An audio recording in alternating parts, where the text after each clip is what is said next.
Durante os debates foi recorrente a pergunta sobre a disponibilidade de um e de outro viabilizarem um governo do partido mais votado num cenário de maioria relativa. Ninguém quis equacionar outro cenário que não o da vitória, por isso eu não vou insistir. E a minha pergunta esta noite é outra. Perante um cenário de maioria relativa e com um novo governo já em funções a ter de apresentar em poucos meses uma proposta do Orçamento de Estado para 2025, Luís Montenegro, deve ou não o principal partido da oposição deixar passar o primeiro orçamento do governo que sair destas eleições? Eu sei que é difícil a AD conseguir por si só ter a maioria absoluta dos deputados na Assembleia da República. Não é impossível, mas é difícil. Os dados que tenho e o sentimento que vou colhendo na rua fazem-me crer que está muito alcançável um objetivo que seria o meu segundo objetivo, que era, juntamente com os deputados da AD e da Iniciativa Liberal, termos essa maioria absoluta. Eu peço desculpa, o tabu mantém-se. Nem me parece que o líder do PSD esteja em condições de assegurar que aprovará um orçamento de Estado do Partido Socialista. Nem em nome da estabilidade. Bom, a estabilidade, ela depende também das soluções. E nós, na realidade, temos visões muito diferentes. Eu vi o líder do PSD apontar o dedo a André Ventura e dizer que tinha um programa de 25 mil milhões de euros. Ou o programa do PSD em despesa, em perda de receita e despesa acumulada em 4 anos, são de 23,5 mil milhões de euros. E, portanto, 7 mil milhões de euros está no nosso cenário macroeconómico. Não, em velocidade cruzeiro, só que em 4 anos perdem 23,5 mil milhões de euros. É verdade, eu posso depois mostrar-lhe as contas. Não é não. E, portanto, orçamentos com aventura fiscal, com responsabilidade orçamental, que iniciem um caminho para o definhamento do SNS, dificilmente terão, como devem compreender, o voto favorável do Partido Socialista. Estabilidade é nós garantirmos estabilidade na vida das pessoas, estabilidade na economia, estabilidade na vida social. E nós achamos que isso não será nunca possível com um governo liderado por Luís Montenegro. Mas juntando-se a eles é que derrubou o governo.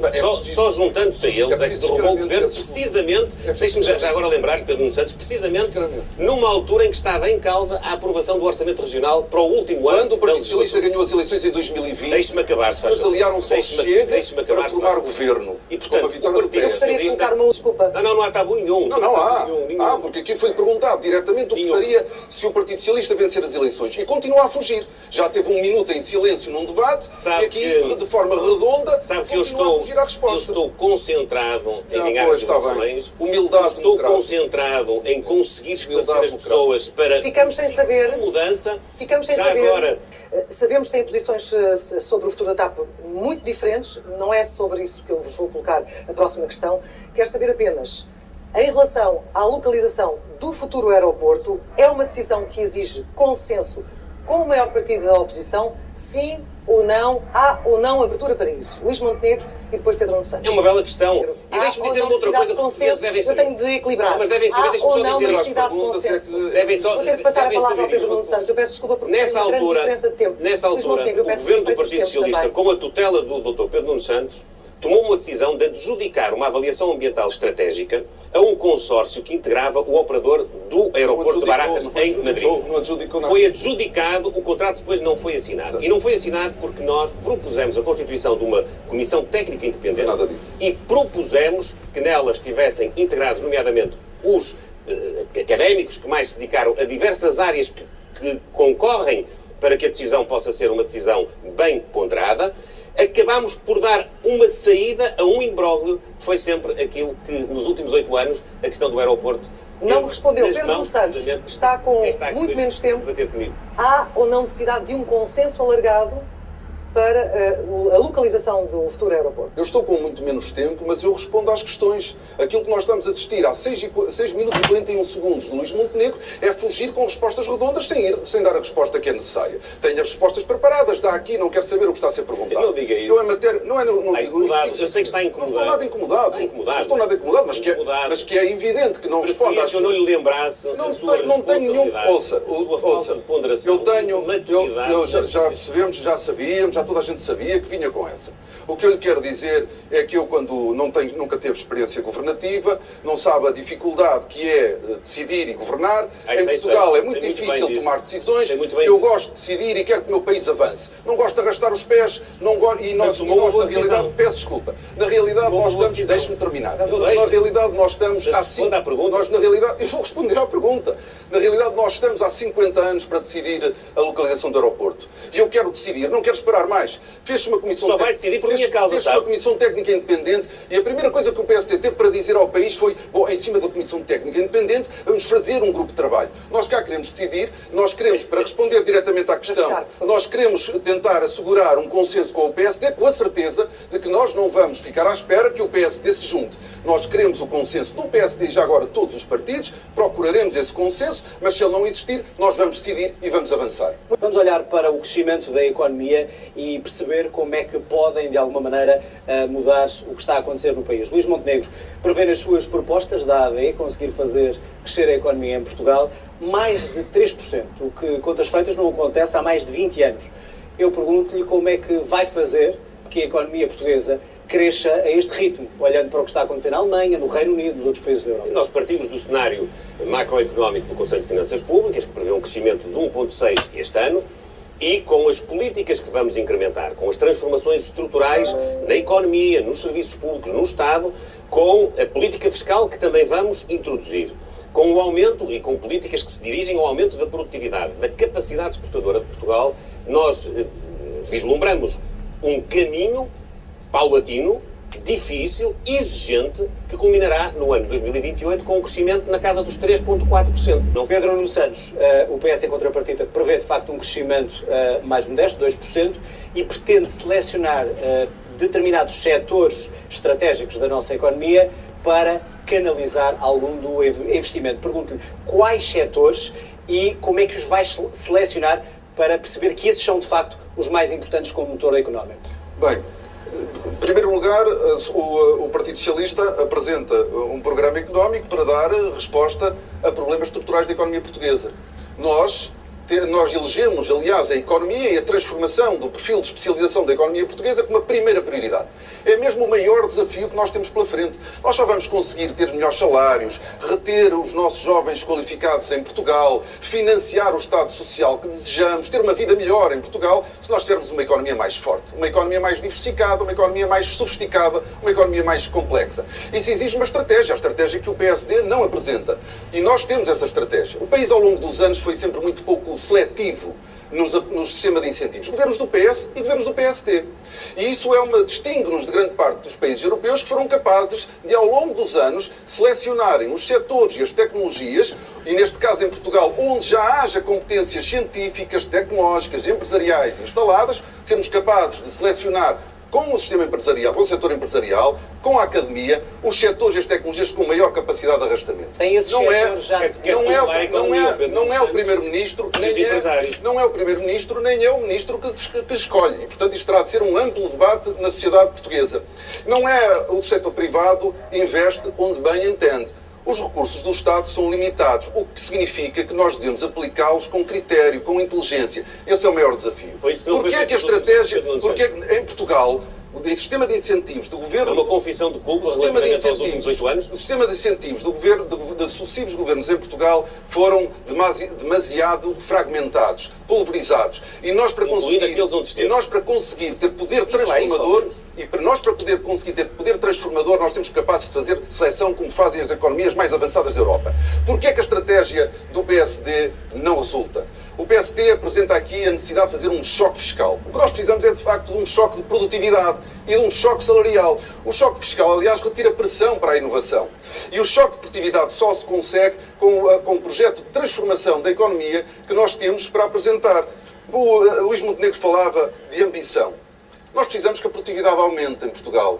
Quando nós olhamos para o cenário macroeconómico do PSD, nós prevemos um crescimento da produtividade superior ao da AD. Na realidade, o PSD não confia no choque fiscal para aumentar a produtividade porque sabe que não é por aí. Nós só vamos provocar um rombo nas contas públicas, na receita fiscal, sem qualquer impacto verdadeiro na produtividade.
como é que a AD, Luís Montenegro, quer chegar a um salário médio de 1.750 euros? Como é que isso se faz?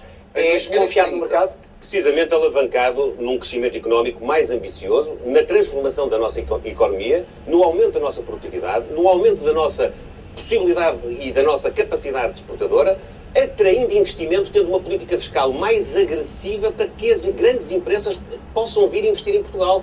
Como é que se chega a isso? A reforma fiscal começa a ser uma marca deste debate Luís Montenegro não responder às perguntas.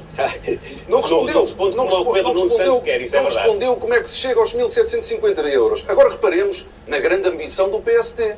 Então o PSD propõe-se a atingir os 1.750 euros de salário médio em 2030, quando já hoje está previsto no acordo de rendimentos entre trabalhadores e patrões e governo atingirmos os 1.750 em 2027. Cá está a ambição. É 2030. Desculpa lá, 2030 é o vosso objetivo. Vejam o seu programa. Na legislatura. A ambição do PSD é esta. Não acreditam. Não acreditam.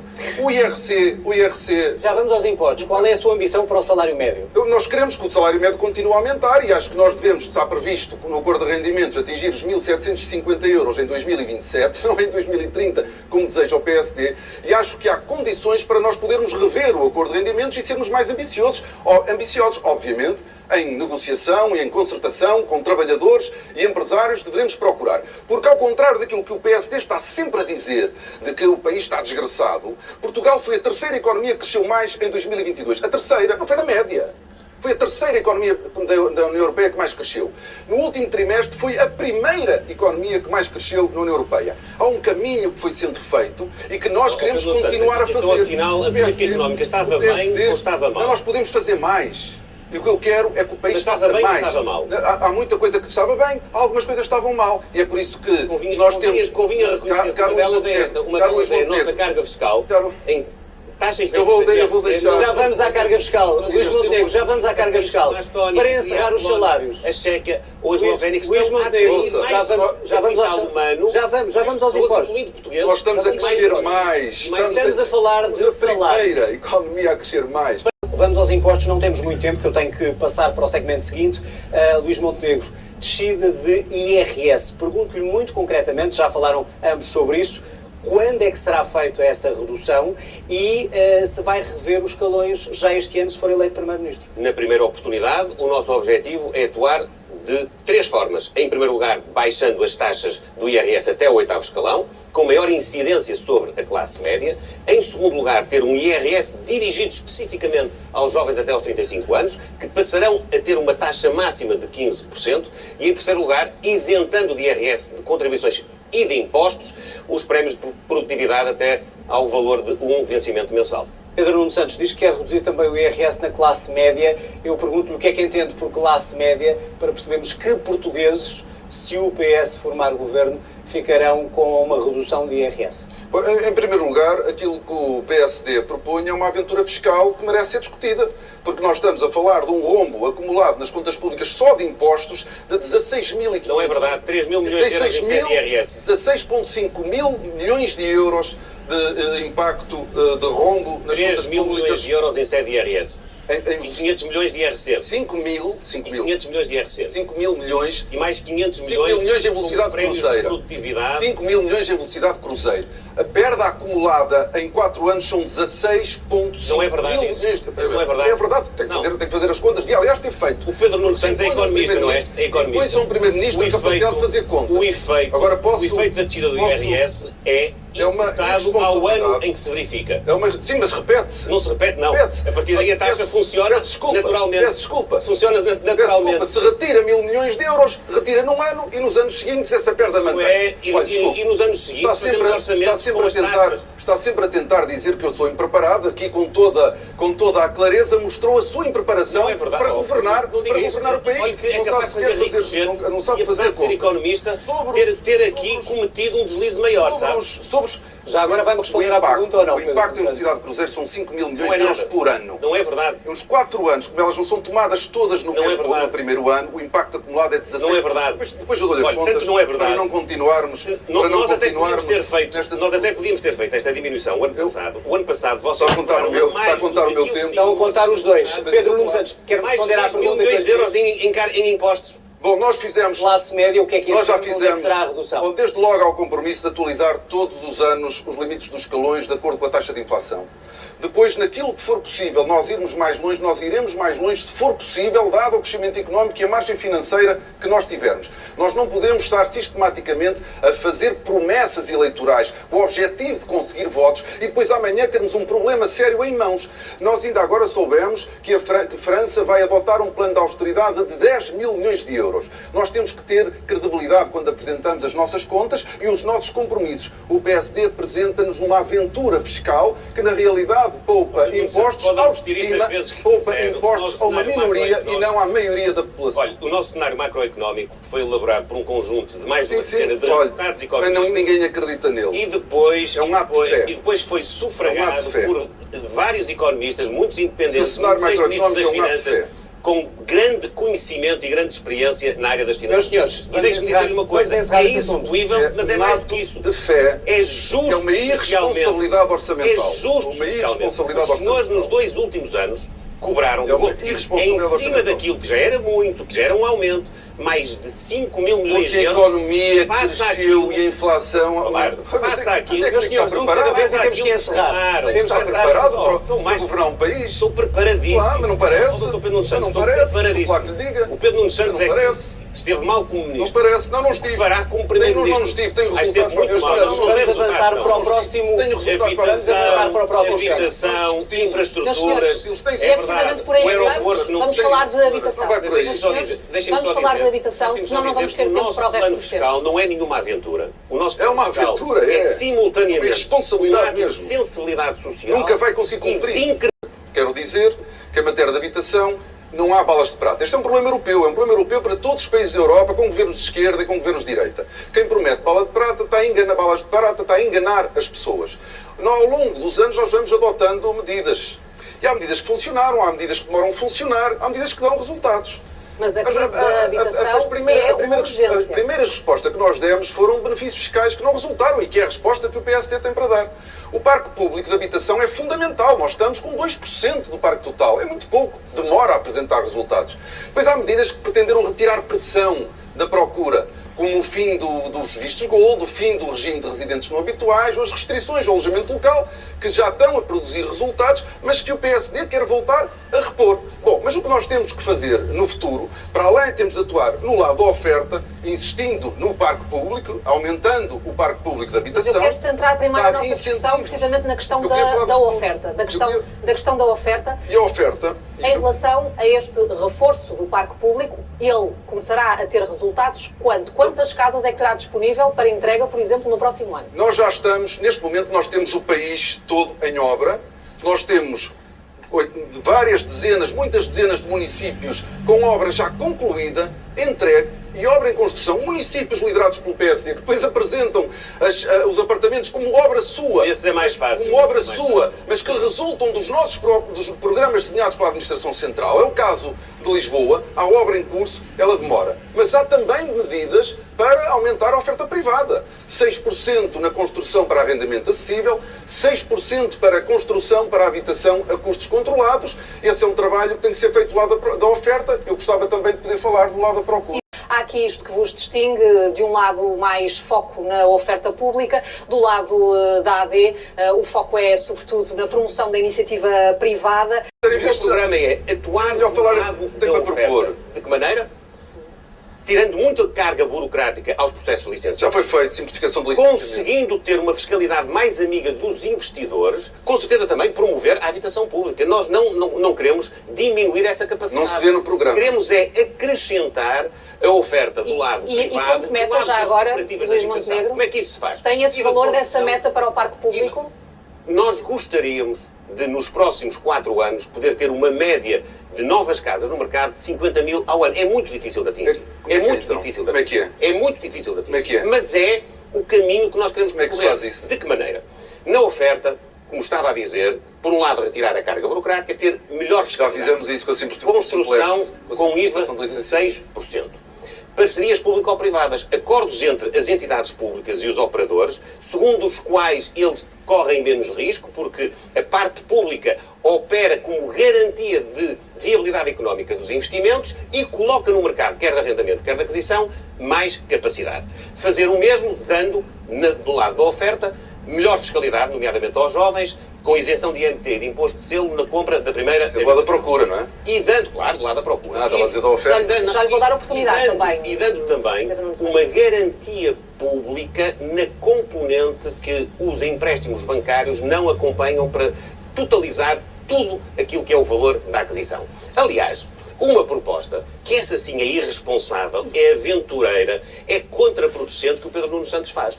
Querendo ir, como veio muitas vezes, ao encontro daquilo que são as capacidades de iniciativa política do PSD, veio então dizer, bom, se o PSD e a AD propõem uma garantia pública de 15% ou de 20% do valor do empréstimo, eu vou já oferecer 100%. Não é verdade isso. Interpretou mal. Não é verdade. Não, então vamos ouvir Pedro Nuno Santos. Está escrito no seu programa, é isso. Não é garantia, não diz garantia 100%. E isso tem duas consequências. Isso tem duas consequências. Tem uma consequência no preço, porque naturalmente dá uma segurança tal a quem promove investimentos imobiliários que se vai refletir no preço, e tem um outro inconveniente, que é a possibilidade de termos crédito mal parado, cuja responsabilidade terá de ser assumida na totalidade. Há ou não aqui um risco maior para o Estado ficar com todos estes créditos mal parados com esta medida? Em primeiro lugar, do lado da procura, no arrendamento, alterar a fórmula de atualização da... Posso? Pode, mas responda primeiro, por favor, a esta medida em concreto de apoio à compra de casa. Eu, como sou disciplinado, vou responder primeiro à pergunta, mas não quero deixar nenhuma por... Era nesse seguimento. Não quero deixar nenhuma, depois queria ir às outras questões. Ninguém falou em garantia total, falamos numa garantia e que depois terá de ser modelada, não é para todos, não é para todas as casas, e portanto essa é uma medida que terá que ser modelada. Mas não é nada depois vê-se, então terá de ser construída. Diga já. Agora, Nós dizemos... Peço desculpa.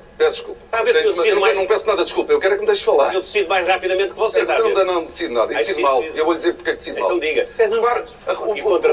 O Banco de Portugal faz uma recomendação de apenas concessão de crédito à habitação em 80%. O que é que o PSD diz? Bom, nós vamos garantir os 20% da entrada. Mas quem é que vai dar os outros 20%? Tem que ser um empréstimo. Se não é o Estado a emprestar, é um banco. Só que isso é contornar a regra macroprudencial que o Banco de Portugal recomendou a todos os bancos. E, portanto, era importante que o PSD aqui explicasse, está a garantir o quê? Quando a recomendação do Banco de Portugal a todos os bancos, que aliás os bancos estão, na sua generalidade, a cumprir, é que os créditos à habitação seja só de 80%, para que quem peça o crédito tenha uma parte para proteger. É política pública, meu caro. Não é política pública a intervir para dar às pessoas uma acessibilidade que elas não têm. Está a contornar a regra macroprudencial do Banco de Portugal. É para isso que servem as políticas públicas. Ouça. Senão o mercado resolvia tudo. Ouça.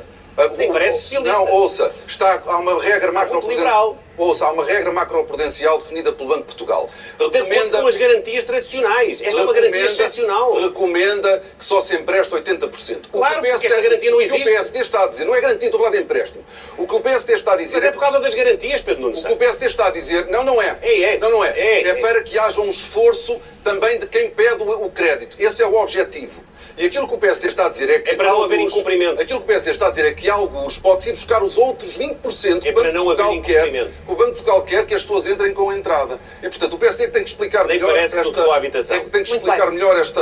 E para concluirmos a questão de habitação, vamos então às rendas. Muito rapidamente, o Pedro Nuno Santos dizia e lembrava que tem no programa essa medida, sugere uma nova fórmula de cálculo das rendas, que tenha em conta também a evolução dos salários. Que diferença é que isso fará? Bom, obviamente, se já tivéssemos hoje uma fórmula de atualização que não tivesse apenas em consideração a inflação, tivesse também em consideração a evolução dos salários, nós teríamos uma atualização das rendas no início deste ano inferior àquela que tivesse. Mas isso seria prejudicar os senhorios. Mas nós temos que encontrar um equilíbrio. Os senhorios também só conseguem continuar a ter inquilinos se os inquilinos puderem pagar a sua renda. Não há senhorios sem inquilinos, é verdade, mas também não há inquilinos sem senhorios e, portanto, as duas partes... Não é Pedro Nuno Santos, ter os senhorios a fazer o papel social do Estado? Não é, temos que encontrar um equilíbrio. As rendas tiveram um crescimento brutal nos últimos anos. Aquilo que se está a pedir é que a forma de atualização tenha estas duas preocupações, inflação e evolução salarial. Mas deixe-me só terminar. O Porta 65 hoje tem um teto às rendas, o que impede que muitas casas sejam elegíveis no programa e por isso ele só chega a 28 mil jovens. Nós queremos tirar esse teto para que mais casas possam entrar no programa, tendo apenas um limite ao apoio prestado. E permitir também que a dedução em CDRS com despesas com arrendamento passem de 600 euros para 800 euros. Muito bem. Luís Montenegro, sobre esta questão das rendas, faz sentido mudar a taxa de atualização, a fórmula de atualização? Não faz sentido mudar a taxa de atualização. O que faz sentido é que o Estado tenha uma política pública de apoio a quem necessita para ter meios, claro, e desenvolvê-la, e é do lado da procura que neste lugar o mais Pedro Santos, item em particular nós entendemos que a política é correta. Porque intervir num mercado desta forma é um desincentivo ao investimento. O desincentivo ao investimento leva à diminuição da oferta. A diminuição da oferta leva ao aumento do preço e, portanto, não é o caminho correto. O caminho correto é estimular a oferta e ajudar na procura quando é necessário. O que é que o senhor pretende fazer para dar um novo rumo às aprendizagens e com que metas no horizonte? Olha, em primeiro lugar, nós pretendemos dar paz e tranquilidade à escola pública. E para isso, nós propusemos em setembro, quando não havia eleições marcadas, a recuperação integral do tempo de serviço dos professores. Depois, temos um plano de recuperação de aprendizagens que, simultaneamente com o reforço dos mecanismos de avaliação, e nomeadamente com a introdução das provas de aferição no final dos ciclos, no 4º ano e no 6º ano, a matemática e a português, e de forma rotativa a uma terceira disciplina, pretendemos dar mais exigência e, ao mesmo tempo, mais capacidade de recuperar aquilo que, entretanto, foi perdido. Pretendemos, igualmente, estimular muito o ensino profissional. Vou perguntar ao Pedro Nuno Santos se o PS de Pedro Nuno Santos, defendendo uma escola pública de qualidade, admite, por exemplo, recuperar os exames do final do primeiro e do segundo ciclos que o governo de António Costa aboliu. Pelo que percebi, claro, são provas de aferição, não são exames com um caminho para poder reduzir a avaliação. Nós obviamente que não vamos obviamente repor aquilo que abolimos, mas o PSD o que tem são provas de aferição no final dos ciclos. Nós temos a meio dos ciclos para fazer a avaliação das aprendizagens. Mas mais uma vez, porque vai passando a ideia de que Luís Montenegro está preparado e não está, porque Luís Montenegro falou agora em 20 e tal % de alunos no ensino secundário. É verdade. Nós precisamos de estudar um bocadinho para sabermos o que é que são esses 20 e tal %. O que é que acontece no ensino secundário? Como o Estado não tem uma rede de ensino profissional, tem nesses 20%, cerca de metade, mais de metade, portanto, mais de metade desses 25% é ensino profissional. Acha? Não é acho. Não é acho, é o que eu lhe estou a dizer. Não é. E, portanto, ensino não profissional, agora posso estar errado, faça-se o fact-check, 11%, 10% no ensino secundário. Portanto, nós temos que, de facto, estudar. Parece que estudava muito, mas não deu para estudar tudo. E, portanto, no que diz respeito ao ensino secundário, o que nós temos nessa cifra de 25% é o ensino profissional, que obviamente não tem uma rede pública com dimensão. Sobre os professores... Mas não, vocês não quiseram investir nela. O PSD falou da falta que nós temos de professores. E temos. Saíram entre 2011 e 2015 28 mil professores, foram convidados, houve rescisões amigáveis, quase convidados a sair, 28 mil foram embora. Entre 2011 e 2015. Mas não faltavam professores nas escolas. E nós, entretanto, já recuperamos estes 28 mil, mas faltam. E a reposição do tempo de serviço, que eu também defendo antes de saber que o governo ia cair, também acho que era... Quando é que isso aconteceu? Foi no governo? Também acho que era preciso... Disse isso no Conselho de Ministros do Dr. António Costa? A minha posição sempre foi esta. Não foi. A minha posição sempre foi esta. Eu pessoalmente defendi... Só o disse depois de sair do governo. Nunca se esqueça, esteve lá de 7 anos. Mas eu defendi antes das eleições. Depois de sair do governo. Mas defendi antes das eleições, como o senhor disse, antes das eleições. Eu defendi antes das eleições. Há, nomeadamente, por exemplo, 5% dos alunos do 5º ano de escolaridade não têm, são só 5% que não têm nenhuma dificuldade na leitura. Está tudo bem? Claro que não. Agora não podemos, ainda agora estava a ouvir o abandono escolar, lembrei-me do abandono escolar. O abandono escolar caiu de 13,7% para 8% em 2023. E pode buscar os anos anteriores. O objetivo da União Europeia era 9% em 2030. Agora, sobre aquilo... Bom, mas é um ano, não dá para tirar daí nenhuma tendência, a tendência é da descida. Quebrou a tendência. A tendência vem de 2006, a tendência sabe, ou deve saber, vem desde 2006. Bom, O que é que nós precisamos de fazer? Para além da reposição do tempo integral de serviço, nós temos que aumentar os escalões de entrada para tornar a profissão mais atrativa para os professores e depois nós temos que fazer Mas como? Nós temos que fazer mais do que isso. Como nós tornar a profissão mais atrativa? Aumentando os escalões de entrada, os primeiros escalões. Nós temos que os aumentar para conseguirmos com que a profissão à entrada seja também já mais atrativa do que aquilo que ela é neste momento. Depois nós precisamos de fazer testes de diagnóstico aos nossos alunos que frequentaram o primeiro e o segundo ciclo durante a pandemia e definir planos personalizados de recuperação das aprendizagens. Temos que garantir aos alunos do ensino secundário com a ação social apoio especializado, vulgo explicações para os alunos com maiores dificuldades. E temos que ter uma política integrada para os alunos estrangeiros, designadamente ao nível do ensino português, não como língua não materna.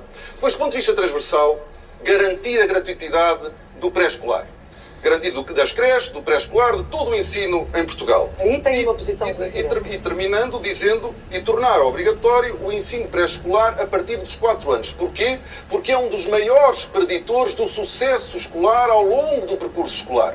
Portanto, a educação é uma área importante. Temos que atuar junto dos professores, obviamente, que têm que estar motivados, sentir-se valorizados, e temos que fazer muito para continuar a melhorar a qualidade da escola pública. Para fechar este tema, há pouco foi o próprio Luís Montenegro que introduziu o tema do ensino profissional. Isto numa altura em que Portugal também, como sabemos, precisa de mão de obra qualificada em várias áreas da economia. Numa altura em que o desemprego entre os jovens atinge valores muito altos, de que forma é que pretende investir no ensino profissional, que é ainda hoje visto como o parente pobre da educação? Precisamente havendo uma valorização, como houve precisamente de 2011 a 2015, do ensino profissional e das políticas. 2011 2015 foi uma coisa extraordinária para a educação.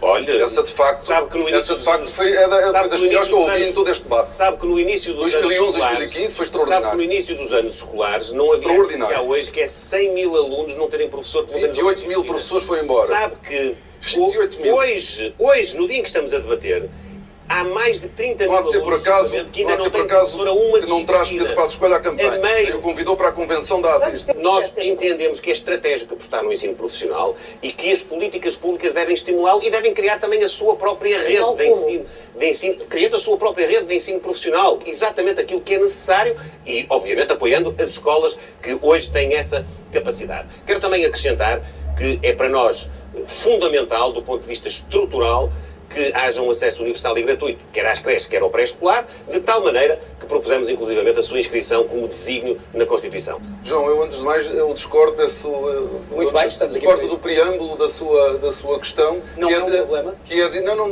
Não é relativamente a essa parte. Que é de nós termos o mesmo nível de preocupação com o SNS. Vamos ver a diferença. Quando isso não é mesmo de todo verdade. Eu tenho mais um bocadinho.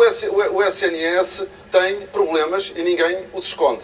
Nós não podemos ignorar que o SNS hoje produz mais do que produzia em 2015. Mais consultas, mais cirurgias, atende mais episódios de urgência. E ao contrário daquilo que o líder do PSD disse ontem num debate, foi uma das não-verdades que já tem dito nesta campanha, não houve desinvestimento na saúde, houve sim um aumento do investimento. O que é que acontece? Porquê é que apesar deste investimento, porquê é que apesar do SNS produzir mais, nós temos problemas? Nós temos o lado bom um dos lados bons do SNS e destes 50 anos de democracia foi que o povo português pode viver mais anos. E isso é bom, mas isso tem consequências no SNS. E, infelizmente, ao longo das últimas décadas, nós não planeámos o SNS para dar resposta a uma população envelhecida. Não foi só o governo do PS, os governos do PS, os governos do PSD. Ao longo dos anos, nós devíamos ter feito mais e estamos a pagar essa falta de planeamento. E, portanto, o SNS está sob tensão. Mas a resposta para os problemas do SNS não é desistir dele, não é deixar de investir nele. Por isso é que nós defendemos que nós devemos, desde logo, apostar na prevenção, nos cuidados de saúde primária, com a generalização das unidades de saúde familiar tipo B, que têm incentivos para que os profissionais de saúde possam dar resposta a mais utentes. dotar os centros de saúde de meios complementares de diagnóstico e de exames para evitar ou diminuir a necessidade de recurso aos hospitais, dar incentivos às nossas administrações hospitalares e aos nossos médicos nos hospitais, através dos centros de responsabilidade integrada.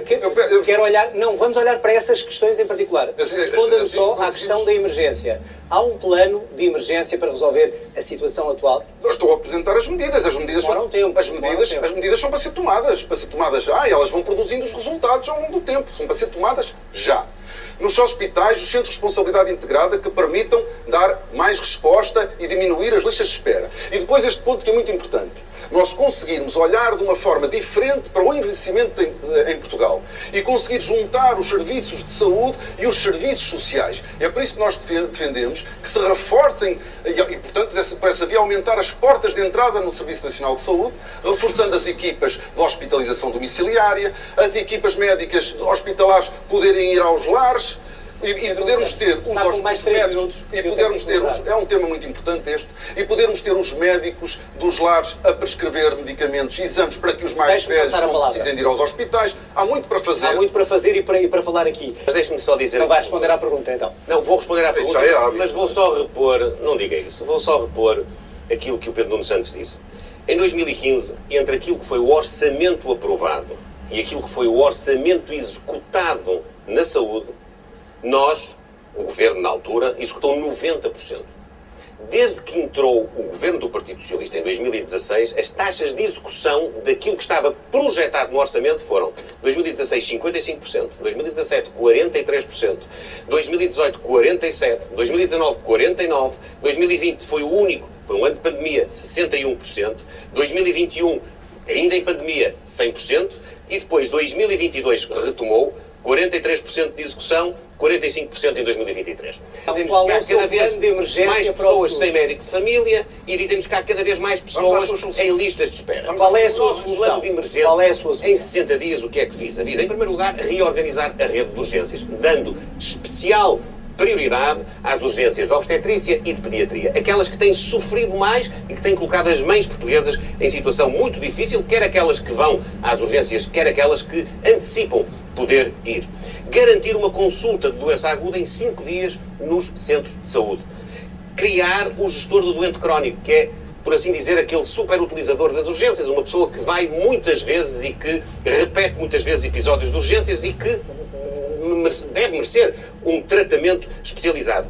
Assegurar o cumprimento dos tempos máximos de espera para cirurgias e também para consultas. E no exato momento em que o tempo máximo de resposta garantido for ultrapassado, dar automaticamente ao utente um voucher, um vale, para que ele possa ir à procura de uma resposta noutra unidade de saúde, no setor privado, no setor social. E, finalmente, garantir também a todos uma resposta de medicina familiar até ao final do ano 2025. Eu já disse até ao final de 2025, é a minha intenção. Acho que é atingível mais cedo, mas também tem que ser prudente.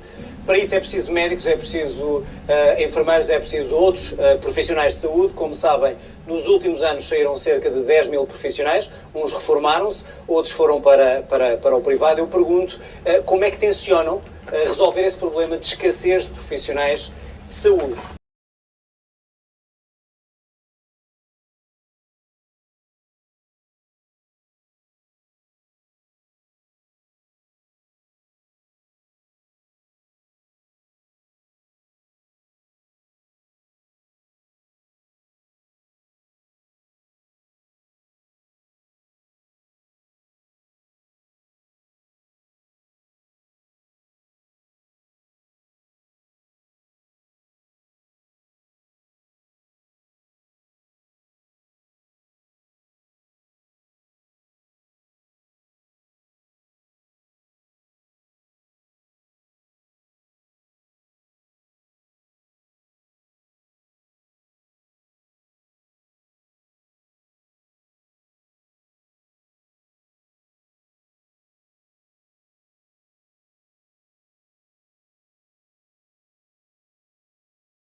Pedro Nuno Santos. Desde logo nós temos que formar mais médicos e não haja a menor dúvida sobre isso. Nós estamos também hoje a pagar decisões antigas de diminuição de vagas nas faculdades de medicina. Portanto, nós temos um problema. Não vale a pena, não é só a incapacidade do SNS reter e recrutar. Há de facto falta. Agora, o SNS tem que oferecer melhores condições. E esse é um trabalho que já foi iniciado e que nós queremos concluir. Conseguir ter condições para que mais médicos possam vir para o SNS. O PSD criou a ideia, a ilusão, de que há aí uma capacidade excedentária no setor privado de saúde. Isto é como se nos grandes grupos privados, na CUF e na Luz, houvesse salas de consulta, salas de cirurgia por utilizar e médicos e enfermeiros sentados à espera de utentes. Só que não é assim.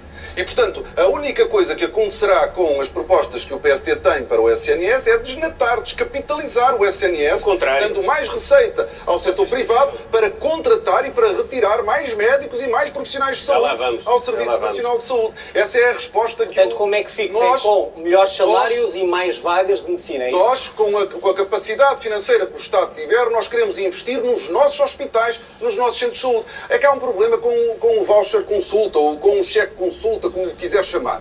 É como é que controla a partir da primeira consulta, a segunda consulta, os exames que depois vão ser feitos no privado. Quando nós nos colocamos nas mãos de terceiros, temos mais dificuldade em gerir os recursos públicos. Por isso é que nós preferimos investir no SNS. Como fixar profissionais na saúde, quer médicos, quer enfermeiros, quer auxiliares? Dando-lhes, naturalmente, um regime remuneratório e dando-lhes também condições de trabalho e uma perspectiva de valorização e progressão na carreira diferente daquela que foi a política do Partido Socialista. Há suficiente em Portugal ou é preciso novos cursos de medicina, de enfermagem? Temos de ter essa capacidade, temos de ter também uma interação com os outros setores. Quer isso dizer que se o senhor for Primeiro-Ministro, as PPP voltam, por exemplo, para Braga ou Loures? Mas é uma pergunta muito concreta. Claro que sim. E os mecanismos de gestão que valorizam uma melhor gestão dos recursos públicos e que valorizam um serviço de maior qualidade, como era o caso das PPPs, que o Partido Socialista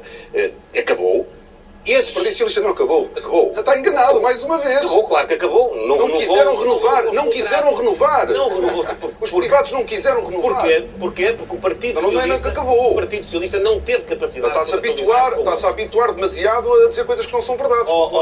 Pedro Nuno Santos, o Partido Socialista não quis continuar com as parcerias público-privadas. Não, os privados é que quiseram mais. Por causa dos seus complexos ideológicos e dos seus parceiros de governação nos últimos anos. E não só fez isso como fez em todo o Serviço Nacional de Saúde, esta diabolização do setor privado e do setor social, quando vocês são os maiores amigos da indústria privada da saúde. Vocês... A questão dos privados, e pergunto-lhe, já disse várias vezes que não tem dogma e que se houver algum ensinamento a ter para uma gestão pública, terá esse modelo. Pergunto concretamente, que modelo dos privados poderá levar para os hospitais públicos e se for necessário, se admite, por exemplo, o regresso de uma PPP num governo seu. Por exemplo, a Loures, como já ouvimos autarcas pedirem. Eu já tive a oportunidade de dizer que nós não temos dogmas, e tanto nós não temos dogmas em relação a trabalhar com privados, que hoje o SNS trabalha com o setor privado.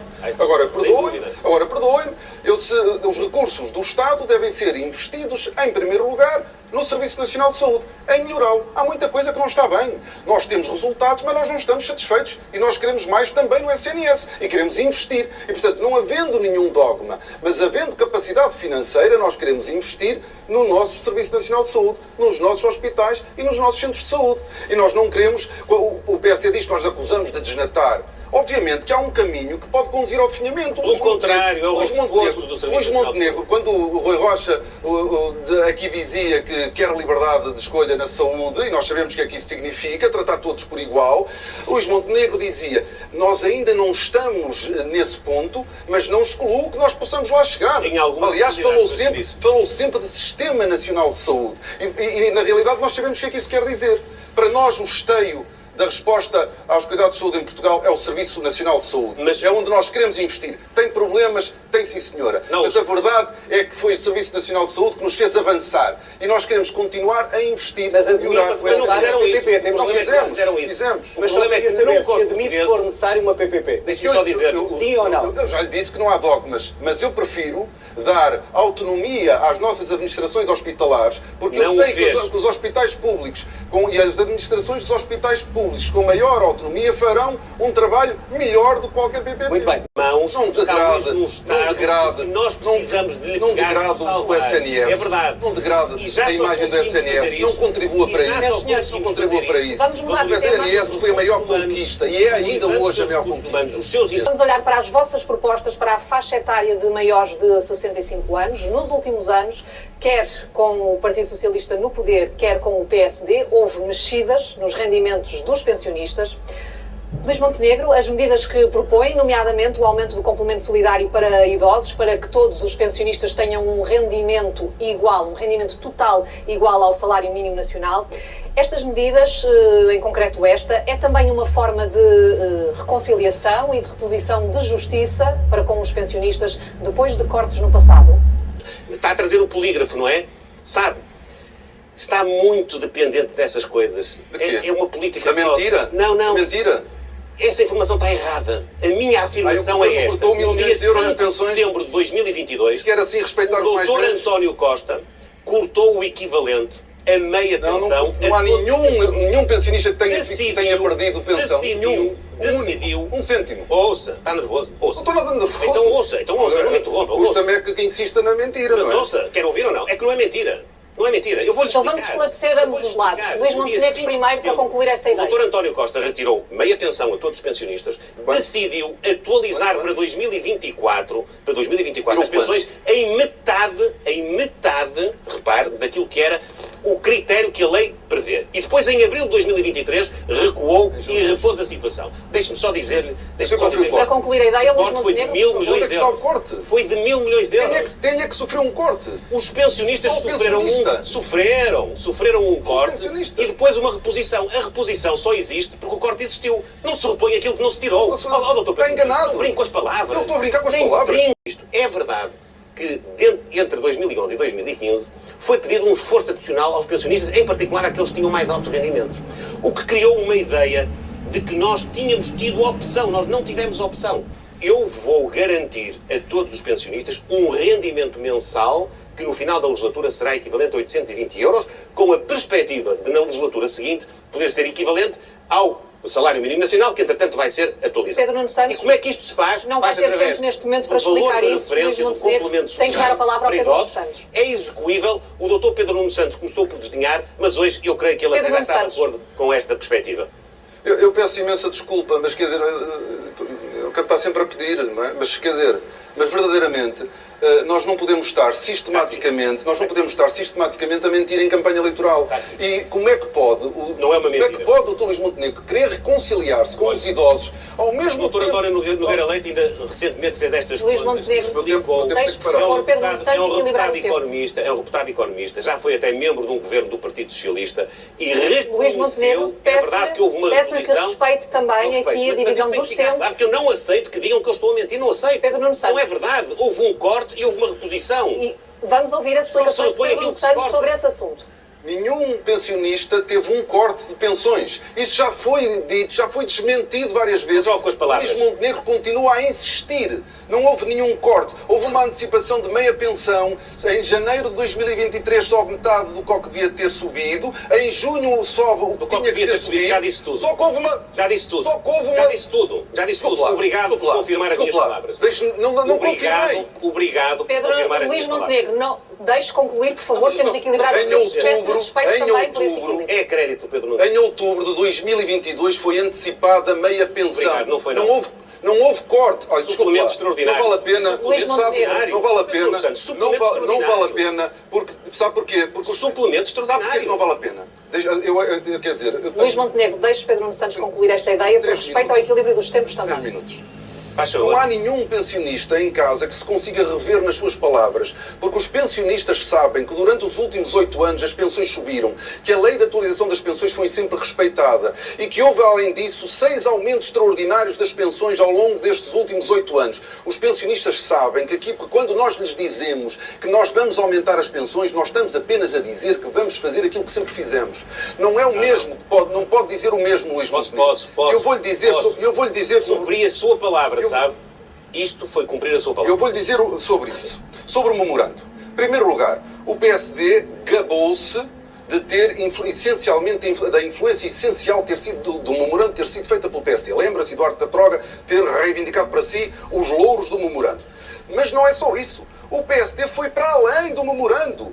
Não estava previsto cortes abaixo de 1.500 euros. Foram feitos cortes abaixo de 1.500 euros. Tentaram fazer cortes a pensões com 600 euros. Só não conseguiram ir para lá porque o Tribunal Constitucional travou as várias tentativas que o PSD fez. Isto é, o PSD não foi obrigado a cortar. O PSD quis que esses cortes ficassem permanentes. Acreditava com convicção. Gabou-se de ter feito, de ter influenciado o memorando. Gabou-se de ter ido para além da Troika. Olha, o professor Cavaco Silva explica num livro exatamente que foi o Partido Socialista, ao contrário daquilo que era a sua opinião enquanto Presidente da República, que quis inscrever no memorando para concluir, por favor, Pedro Nuno Santos. E tentaram várias vezes ao longo daqueles anos com que os cortes fossem permanentes. Já não era uma questão de memorando, era que eles fossem permanentes. Portanto, o PSD não tem credibilidade quando se dirige aos pensionistas e Luís Montenegro sabe disso. Por isso é que nos últimos dias tem dado uma série de cambalhotas sobre o tema. Nós temos uma relação de confiança, com os mais velhos em Portugal. Nós temos uma relação de confiança com os mais velhos em Portugal. Nós respeitámos sempre aquilo que nós dissemos que íamos fazer. Nós dissemos que íamos descongelar a lei, nós descongelamos, a lei funcionou e fizemos aumentos extraordinários. E para concluir este tema... E é isso que nós continuaremos a fazer, sendo que no complemento solidário... Utilizando, Pedro Nuno Santos, a mesma fórmula de atualização das pensões ou admitindo alterações a essa fórmula?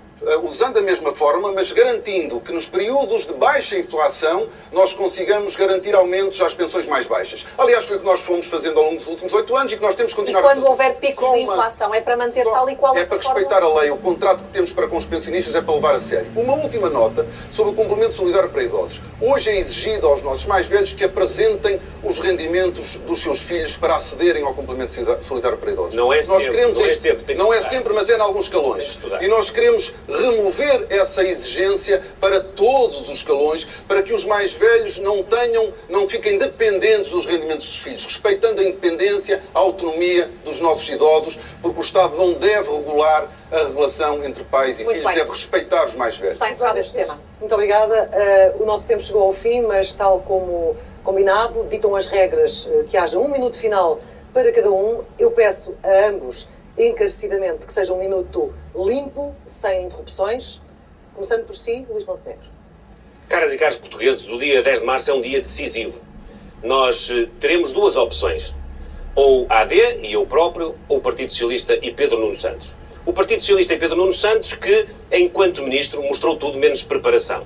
Não esteve preparado para resolver o problema do aeroporto, não esteve preparado para lidar com a questão da TAP, onde foram injetados 3.200 milhões de euros dos nossos impostos, e não esteve preparado também depois nas intromissões que teve na gestão, nomeadamente na fixação de uma indemnização a uma administradora de que disse não se lembrar, mas que se lembrou entretanto. Esta é uma opção que é um pouco confusa entre continuar ou querer ser diferente. Do nosso lado, o que é que nós temos? Temos ambição, temos o nosso programa, temos a nossa ideia de que é possível em Portugal alavancar um crescimento económico mais robusto e, através da criação de riqueza, ter políticas sociais que possam verdadeiramente corresponder à solução dos problemas que nós sabemos, eu sei, todos os dias vocês se confrontam. Na saúde, quando querem ter uma consulta, quando querem ter uma cirurgia, quando querem ter um atendimento numa urgência. Na escola, quando os vossos filhos e os vossos netos não têm professor a uma disciplina. No acesso à habitação. E quero, sobretudo, olhando para todas as faixas etárias, estando ao lado daqueles que não estão na vida ativa, estando ao lado daqueles classe média que estão hoje no ativo, mas sobretudo olhar para os jovens e dizer-lhes: É possível viver em Portugal, é possível ter melhores salários, é possível ter mais crescimento e é possível ficarmos junto das nossas famílias e atingirmos os projetos, os desígnios que temos para as nossas vidas. Muito obrigada. Foi mais de um minuto. Pedro Nuno Santos, o seu minuto final. O dia 10 de março é um dos dias mais importantes dos próximos anos. Nele, aliás, vamos também julgar os 50 anos da nossa democracia. Tanto se fala mal do país e do que nós conseguimos, mas a verdade é que nós, em conjunto, aquilo que nós conseguimos nos últimos 50 anos foi, de facto, extraordinário. Nós conseguimos construir um Serviço Nacional de Saúde, a quem ninguém pergunta à entrada do hospital se tem dinheiro para pagar o tratamento. Nós conseguimos construir uma escola pública que permitiu combater o analfabetismo e hoje termos uma juventude com níveis de qualificação que se comparam com os melhores países da Europa. Nós conseguimos avançar muito ao longo destes anos. Temos de ter orgulho do que fomos capazes de fazer. Temos também de ter a consciência que é preciso defender estes avanços. Querer mais. Este governo do Partido Socialista tem resultados para apresentar, os salários aumentaram, as pensões aumentaram, o país cresceu, mas não estamos satisfeitos. Nós queremos mais e é esse o nosso desafio para os próximos anos. Desenvolver a nossa economia, não arrastar os pés, fazer, não deixar para amanhã, fazer hoje, avançar, construir um país onde possamos viver melhor, mas trabalhar em conjunto. Não é um país individualista, é um país onde nós trabalhamos em conjunto, como sempre fizemos ao longo da nossa história, por um Portugal inteiro. Último frente a frente eleitoral. Ficaram então aqui algumas das ideias que distinguem as propostas que estes dois homens têm para o país. No próximo dia 10 de março, a decisão é dos portugueses. Boa noite. Boa noite. Boa noite.